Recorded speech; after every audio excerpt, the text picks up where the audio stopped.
dikenal atau diklasifikasikan menjadi 3 itu, yaitu field research, library research, dan laboratory research. Cuman memang di ilmu sosial yang laboratory research, itu karena biasanya lebih eksperimental, atau uji cobanya belum sangat lazim digunakan. Nah,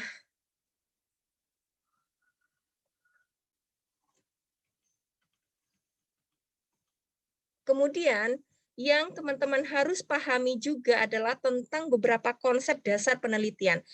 Nanti setelah tadi ya dijabarkan oleh Mas, Sugiharto, Mbak Mawar, dan yang lain, Mbak Krisna dan Mbak Muflihat tentang paradigma penelitian kualitatif itu teman-teman benar-benar harus pahami, jiwai, maka teman-teman harus mengenal dan memahami beberapa konsep dasar.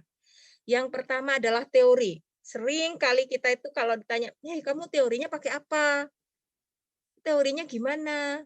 Kalau nanti menyusun, proposal, termasuk proposal penelitian, termasuk kalau nanti teman-teman menyusun, skripsi ya sebagai tugas akhir. Nah, harus dipahami bahwa teori itu memang harus ada di semua penelitian, baik kualitatif maupun kuantitatif.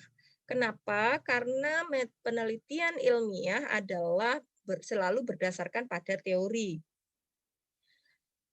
Nah, kalau penelitian kuantitatif itu dari teori ke data. Apakah teori jadi untuk dibuktikan, apakah teori itu ditolak atau diterima dalam pembuktiannya ke data. Sedangkan kalau kualitatif itu dari data. Kemudian teori dimanfaatkan untuk memperjelas sehingga seringkali yang terjadi adalah adanya pengembangan teori. Bahkan bisa melahirkan, teori baru dari, penelitian ini, baik penelitian kuantitatif ataupun kualitatif. Nah, karena memang semua penelitian harus didasarkan pada teori, jadi harus diketahui, teori itu apa toh? Jadi teori itu kalau secara definisi saya mengutip, pendapatnya Kerlinger ini pendapat lama banget, yaitu seperangkat konstruk atau konsep, sehingga nanti harus tahu konsep itu apa, konstruk itu apa, ya.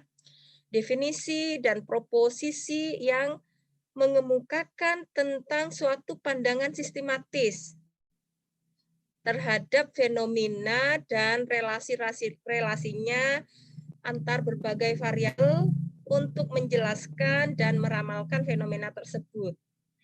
Nah, untuk itu teman-teman nanti harus tahu konstruk itu apa, proposisi itu apa, variabel itu apa, agar bisa paham tentang teori. Nanti akan dijelaskan. Nah, secara umum teori itu fungsinya ada 3, yaitu menjelaskan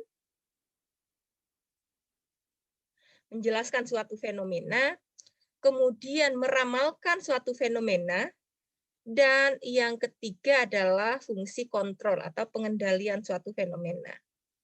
Teman-teman di awal, ini mungkin akan sulit dipahami, tetapi nanti, ketika sudah pemahamannya komprehensif, oh teori, oh konsep, konstruk, variabel, dan sebagainya itu akan teman-teman akan bisa, lebih memahami secara mendalam. Untuk itu sekali lagi harus benar-benar dipahami apa konsep-konsep dasar apa saja yang perlu dipahami dalam, suatu penelitian.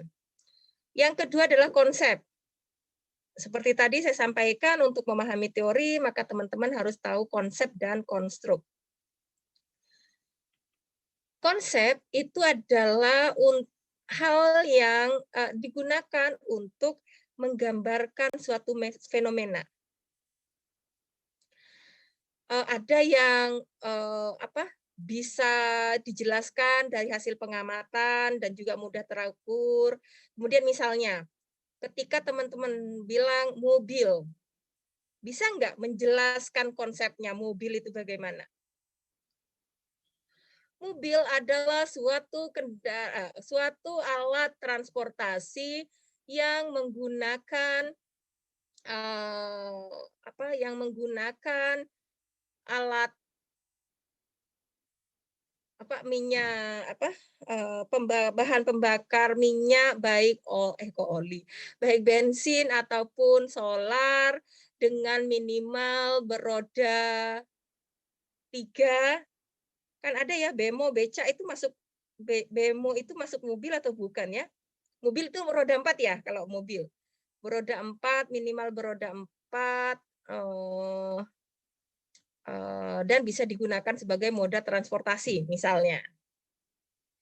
Atau misalnya jelaskan apa toh buku secara konsep bagaimana buku, bisa ya menjelaskan ya. Itu yang mudah dan terukur, mudah diamati. Tapi ada juga yang sulit, misalnya kekerabatan. Nah, kekerabatan itu gimana toh? Apa toh konsep kekerabatan itu? Meskipun pada dasarnya sama, tapi kan mungkin dalam pengungkapannya masing-masing berbeda ya, tetapi bisa dimengerti. Nah, konsep yang abstrak itu disebut konstruk. Saya tahu teman-teman nanti pasti agak bingung, "Aduh gimana nih cara mengingatnya?" Tapi itu nanti yang penting diketahui dulu ya.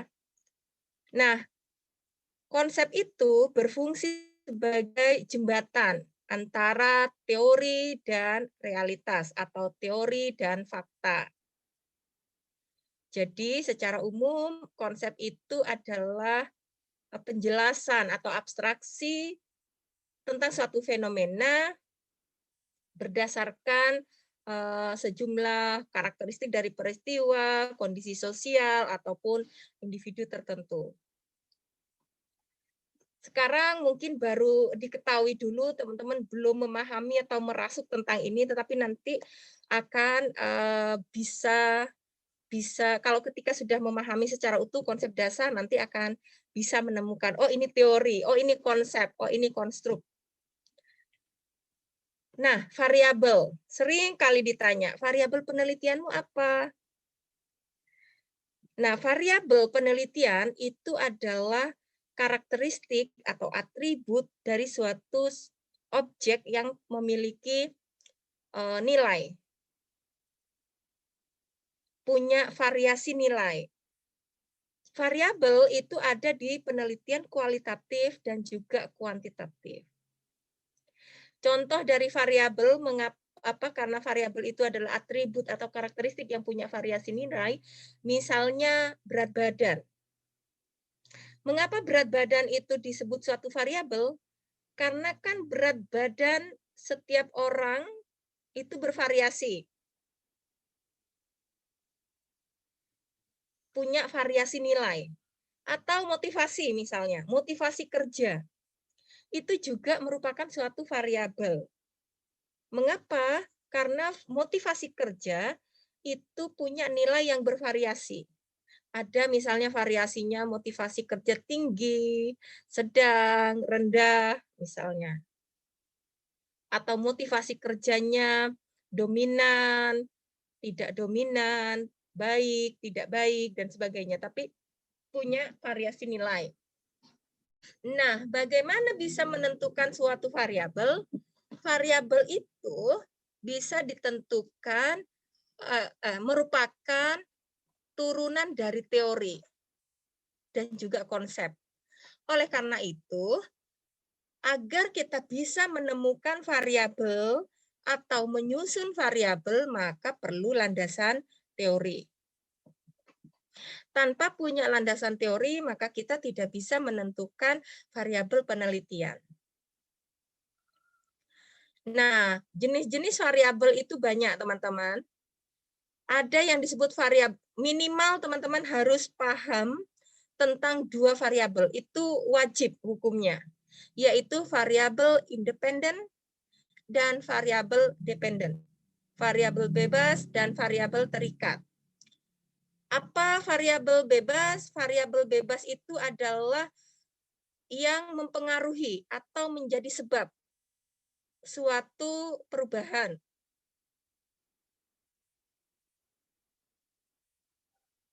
Kemudian kalau variabel terikat adalah variabel yang dipengaruhi atau yang menjadi akibat. Jadi kalau misalnya teman-teman melihat ada judul, misalnya pengaruh motivasi kerja terhadap disiplin kerja, misalnya. Maka di situ variabel bebasnya adalah eh, motivasi kerja dan variabel dependennya atau terikatnya adalah prestasi kerja. Karena motivasi kerja adalah yang menjadi penyebab adanya prestasi kerja. Dari mana kita bisa tahu itu? Dari teori dan konsep. Selain variabel independen dan dependen, teman-teman juga harus mengenal apa yang disebut dengan variabel moderator, yaitu variabel yang menguatkan atau melemahkan hubungan antara variabel independen dengan variabel dependen. Kemudian ada variabel antara atau intervening. Juga ini mempengaruhi, baik melemahkan atau menguatkan, tetapi tidak dapat diamati. Kalau moderator itu dapat diamati. Kemudian ada juga variabel pengendali, yaitu atau variabel kontrol yang itu untuk dikendalikan agar variabel independen dan dependen yang diamati itu tidak dipengaruhi oleh faktor lain. Biasanya hal ini tuh dilakukan jika kita memperbandingkan, jadi penelitian komparasi, penelitian perbandingan.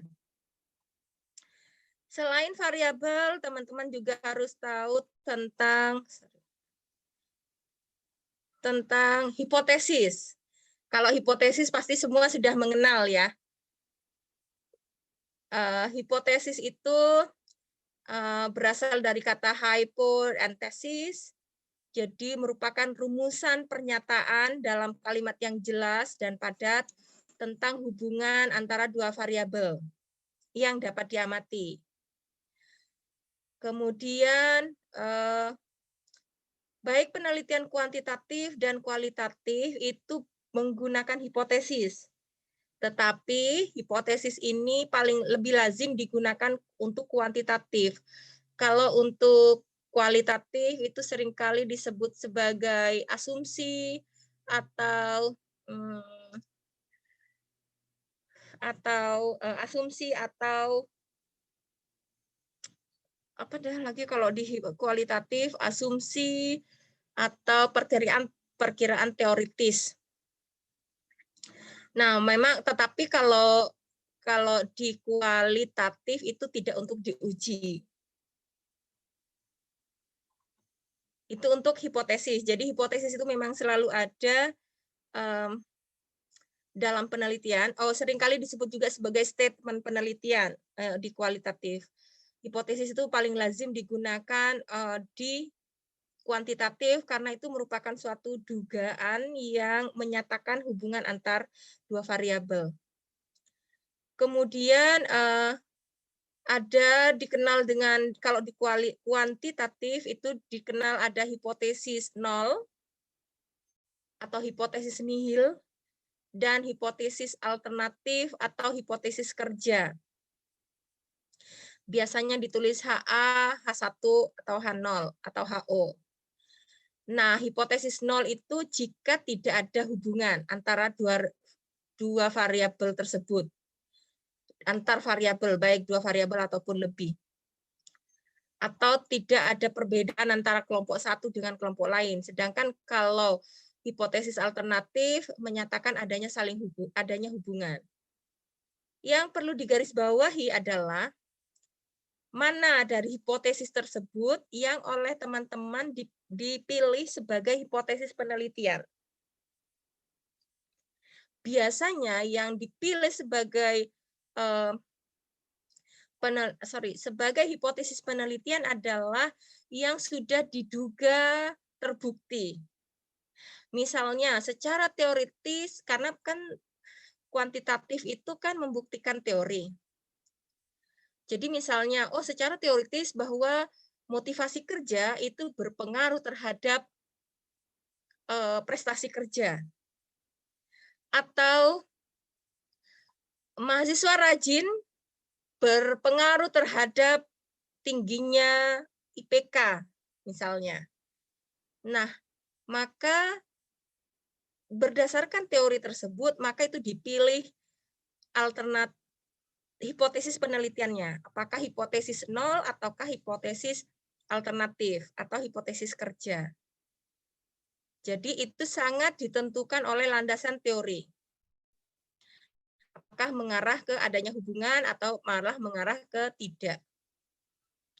Misalnya ada teori, nggak ada teori yang menyatakan atau konsep yang menyatakan mahasiswa berpengaruh terhadap prestasi atau IPK misalnya, maka teman-teman berarti memilih hipotesisnya itu adalah yang hipotesis nol. Nanti dibuktikan mana hipotesis yang terbukti. Sehingga hipotesis penelitiannya itu diterima atau tidak. Selain itu, teman-teman harus mengenal juga apa yang disebut dengan proposisi. Proposisi itu adalah pernyataan tentang hubungan antara dua variabel atau konsep. Yang perlu dipertegas di sini adalah yang penting diperhatikan dalam proposisi adalah ketegasan tentang hubungannya. Apakah ada lima proposisi ya? Apakah kedudukan variabel itu memungkinkan atau tidak memungkinkan untuk dipertukarkan? Contohnya, jika X maka Y, dan jika Y maka X.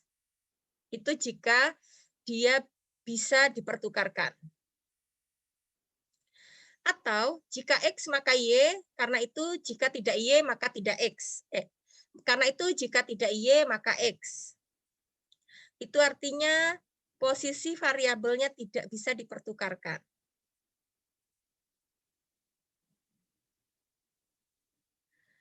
Ada yang kedua yang disebut posisi deterministik dan stokastik, yaitu pasti ada hubungan dan tidak pasti.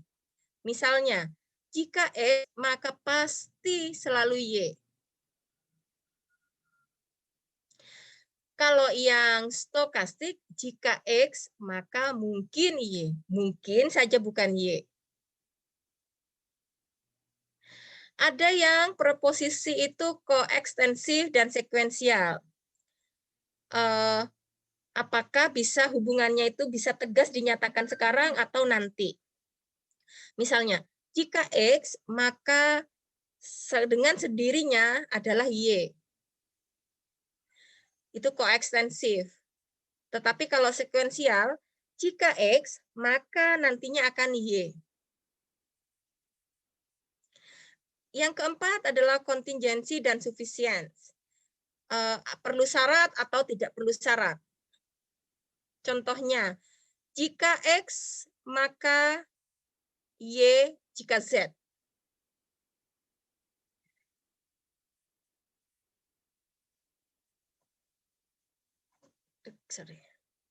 Kemudian kalau yang sufisien itu adalah jika X tanpa syarat lain, maka Y. Kemudian yang menyatakan keharusan atau tidak, atau necessary atau substitutable, yaitu jika X maka Y, dan jika Z maka juga Y. Mungkin teman-teman masih bingung ini, tetapi nanti sekali lagi dengan pemahaman yang komprehensif terhadap konsep-konsep dasar ini nanti akan bisa tahu, bisa lebih paham. Sekarang pengantar dulu ya, pengenalan terhadap hal ini. Oke, sebelum saya lanjutkan, saya mau tanya, ketika saya bilang X dan Y di situ tuh artinya apa tuh? X dan Y itu? Variabel. Variabel. Iya. Jadi variabel ya. Ingat, variabel itu adalah konsep yang memiliki variasi nilai.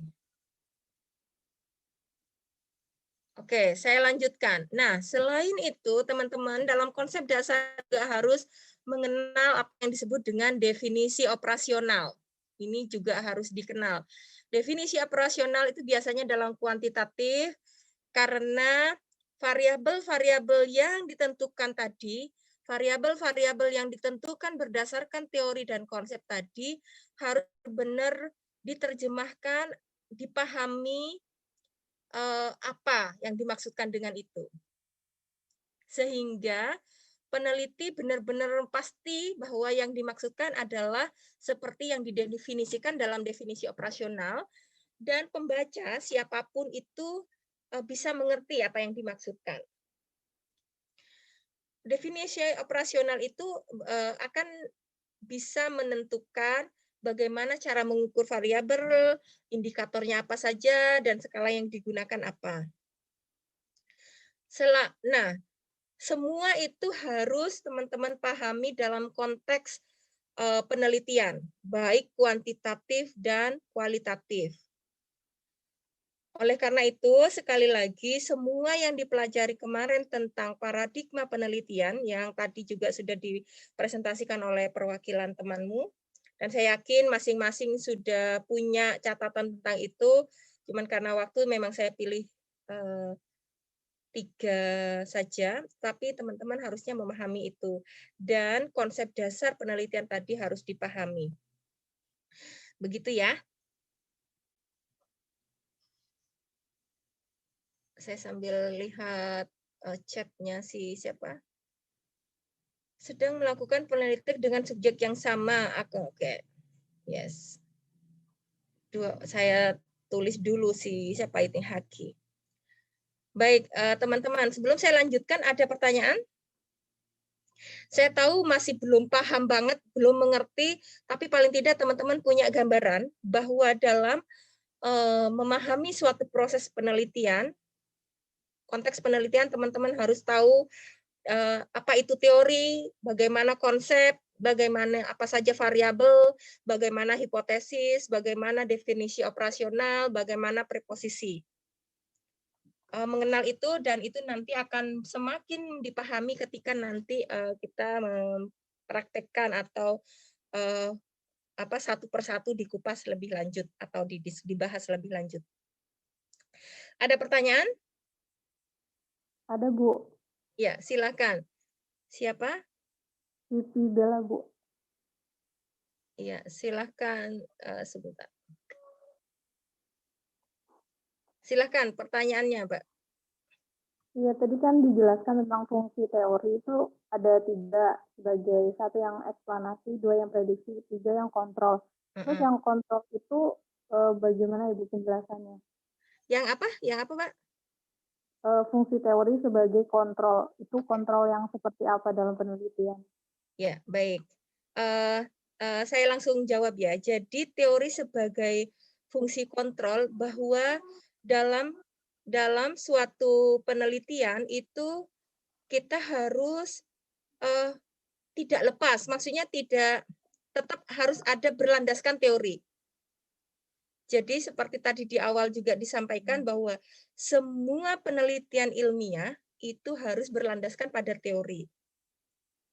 Nah, teori-teorinya itu bisa sebagai penjelas, bisa sebagai kontrol, maksudnya pengendali penelitian yang kita lakukan. Begitu Mbak, siapa itu? Vipi ya? Iya, Bu. Ya, nanti pembedanya secara tegas nanti mungkin akan apa ya Mbak Vipi, mungkin tidak bisa digambarkan sekarang, tetapi nanti secara nanti kalau teman-teman sudah, misalnya di UTS nanti tugas teman-teman adalah menyusun proposal penelitian kuantitatif. Jadi nanti akan bisa kelihatan tuh Mbak Vipi, oh ini tuh teori yang saya gunakan itu adalah sebagai kontrol misalnya. Itu akan bisa bisa dibuktikan di situ atau bisa dipelajari lebih lanjut di situ. Ya, Mbak Vipi ya. Baik, Bu. Terima kasih, Bu. Pertanyaannya. Baik, saya lanjutkan ya, teman-teman. Saya masih oke, share screen. Saya lanjutkan.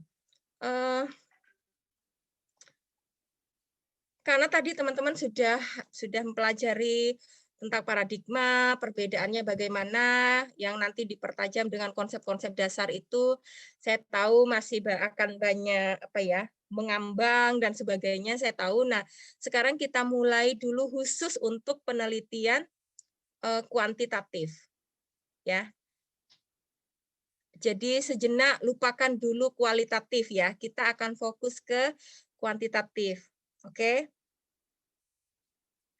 Setelah pemahaman secara komprehensif tentang paradigma dan konsep dasar tadi. Nah, dalam penelitian kuantitatif, teman-teman harus mengenal apa yang disebut ini, the hill of science, tentang hypothetic deductive method. Ini sudah diperkenalkan oleh Wallace sejak tahun 71 atau 73 ya. Saya lupa. Seingat saya 73. Mungkin saya salah tapi antara 70-an. Nah, dari ini aja bisa kelihatan bahwa dia sudah hipotetik berdasarkan hipotesa dan deduktif. Saya ngambil ini tapi ngopi tentang gambar ini. Jadi sekali lagi bahwa semuanya tetap berdasarkan pada theoretical framework, tetap harus berdasarkan pada teori yang nanti akan diterjemahkan di awal atau diasumsikan di awal dengan hipotesis, kemudian akan ada observasi empiris atau ada penelitian lapangan, atau ada pencarian data, kemudian ada empirical generalization. Atau jadi ini yang punyanya Wallace teman-teman, tetapi seringkali diterjemahkan dengan begini. Jadi di awal dalam suatu penelitian kualitatif kita harus menyusun latar belakang masalah. Apa toh yang ingin diteliti? Ingat ini dalam konteks kuantitatif ya. Kita kuantitatif dulu ya. Apa yang akan kita teliti secara kuantitatif? Mengapa kita meneliti hal tersebut? Apa yang ingin kita buktikan secara teoritis? Jadi harus ada latar belakang masalah, mengapa penelitian tersebut akan dilakukan. Dan ingat karena kuantitatif itu adalah pembuktian teori, maka teori apa yang akan kita buktikan? Ada apa permasalahan di lapangan sehingga itu akan kita buktikan. Sehingga dengan adanya latar belakang masalah, maka kita bisa menyusun rumusan masalah. Nah, dari rumusan masalah itu, maka karena teman-teman harus menyusun variabelnya apa, teorinya bagaimana, nanti hipotesisnya bagaimana, maka harus berdasarkan pada landasan teori.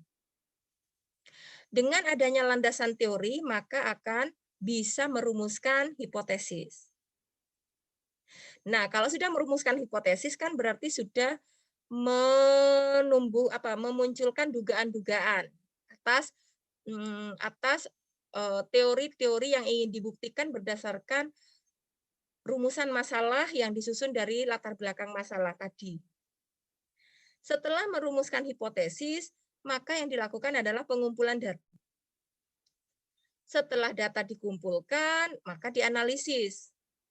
Setelah dianalisis, berarti sudah ada hasil penelitian yang nanti juga akan menghasilkan kesimpulan serta saran. Nah, tetapi dalam proses pengumpulan data, ada beberapa hal yang harus diingat ya teman-teman, yaitu bagaimana populasi dan sampelnya. Tadi Mas Sugiharto menjelaskan tentang informan dan responden. Jadi kalau di kuantitatif, sampel itu nanti sebagai responden.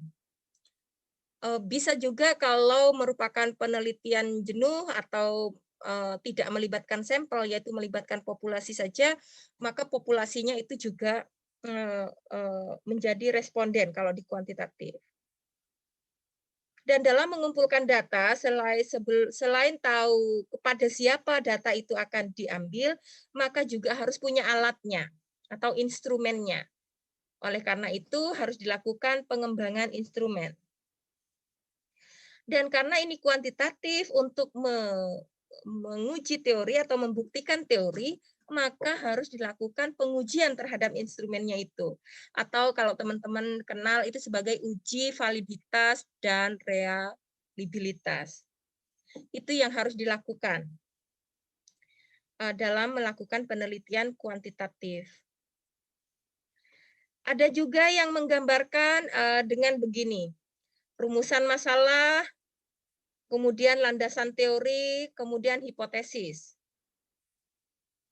Dari hipotesis itu tentukan populasi, kemudian lakukan pengembangan instrumen penelitian.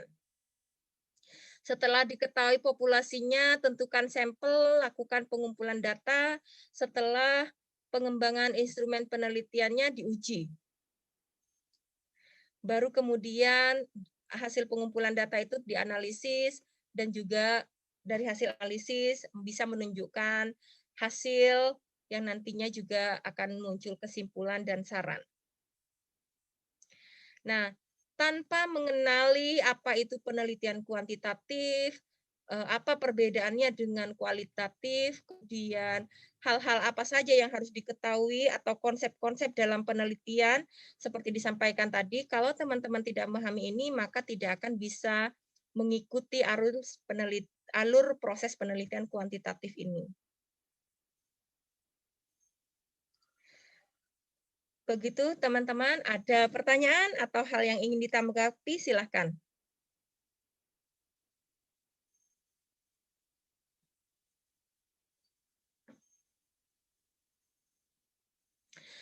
Kalau tidak ada, Permisi Bu, ya silahkan. saya mau nanya. Ya, Tadi silakan. ada yang kurang jelas Bu. Ya. Jadi tadi kan ada ini ya Bu, yang perlu dicatat itu tentang pengujian instrumen penelitian itu harus memperhatikan dengan uji validitas dan reliabilitasnya ya Bu. Kalau nggak salah gitu tadi ya. Nah itu dengan cara apa Bu pengujian validitas sama reliabilitasnya? Karena saya belum paham yang bagian ini Bu. Ya, makasih. Baik, Nanda. Bagaimana nanti melakukan uji validitas atau uji instrumen tersebut ketika instrumen sudah dibuat dan sebelum dilakukan pengumpulan data maka harus ada pengujian. Bagaimana caranya? Kita akan diskusikan minggu depan ya, Mbak Nanda. Ya, iya Bu. Makasih Bu.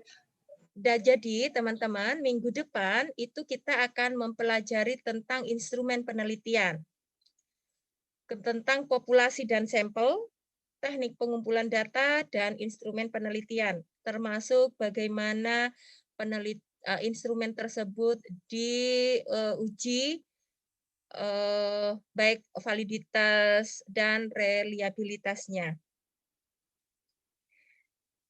Nah, sehingga teman-teman untuk minggu depan tolong siapkan untuk bisa berdiskusi tentang ini ya, tentang populasi dan sampel, teknik pengumpulan data, dan instrumen penelitian.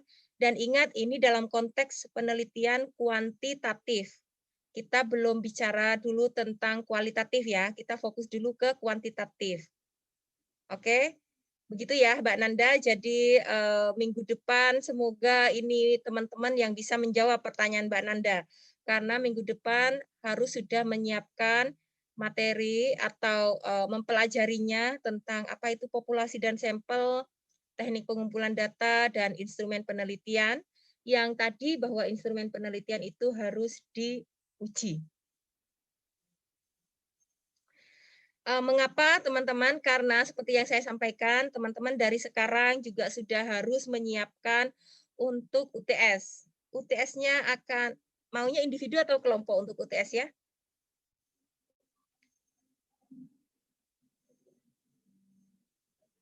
Halo? Halo? Halo, suara saya? Halo? Ya. Untuk UTS mau individu atau kelompok? Kelompok, Bu. Beneran mau kelompok? Kelompok, Bu. Beneran mau kelompok? gimana baiknya aja, Bu. Iya, makanya Bu Erlin aja, Bu. kalian. Karena begini, teman-teman. Ini itu harus benar-benar mengasah kemampuan diri dalam menyiapkan, teman-teman nanti akan ada mata kuliah MPA, metode penelitian administrasi, kemudian mata kuliah semisu, seminar isu, atau juga dan skripsi.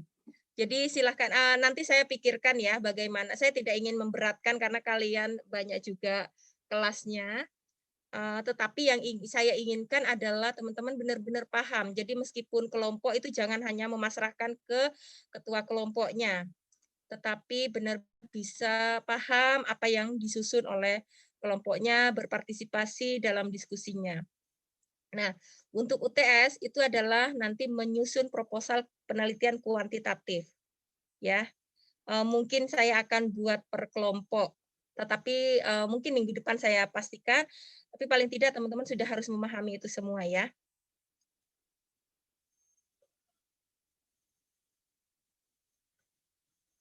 Nah, sampai ketemu minggu depan teman-teman, dan untuk minggu depan yang harus disiapkan adalah ini, saya menghimpun ada 5 salah. Fungsi teori tadi sudah. Saya menghimpun ada 5 pertanyaan yang disampaikan oleh Mbak Mufliha, Mas Sugiharto, Mbak Hana, Mbak Mawar, dan Muhammad Haki. Saya minta ini untuk dipelajari dan minggu depan didiskusikan untuk saya minta ada yang menjawabnya. Jadi biar jawabannya tidak dari saya saja sehingga nanti saya akan berikan penguatan. Tetapi pada saat yang sama teman-teman juga harus sudah mengenal agar saya ketika menjelaskan tentang materi minggu depan yaitu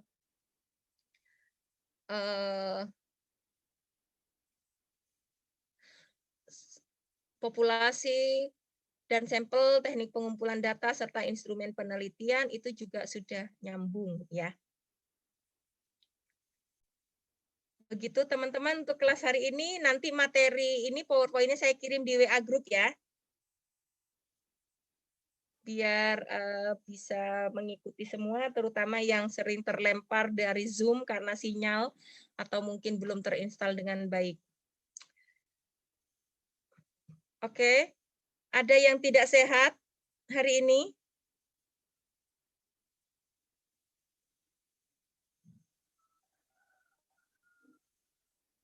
Atau ada yang tidak bahagia? Atau ada yang tidak semangat? Banyak kan. Hah? Semangat, Bu. Baik. Tapi bukan hanya semangat saja ya, tetapi juga harus sehat. Harus sehat, bahagia, dan tetap semangat. Oke? Baik, jadi kita ketemu minggu depan dengan agenda yang pertama adalah menyiapkan pertanyaan 5 tadi yang nanti PowerPoint-nya saya kirimkan di mana? Di WA Group. Kemudian yang kedua adalah menyiapkan materi untuk minggu depan tentang populasi dan sampel, instrumen penelitian, dan teknik pengumpulan data dalam penelitian kuantitatif. Pembelajaran melalui Zoom selesai, tetapi ingat teman-teman, jam kita sampai jam 10:10, jadi maksimalkan waktunya untuk mempelajari lagi hal-hal yang saya sampaikan hari ini, kita diskusikan hari ini. Kalau ada pertanyaan, maka minggu depan bisa ditanyakan. Ya. Baik, saya akhiri. Sekali lagi pesan saya adalah sehat, bahagia, dan semangat. Ya.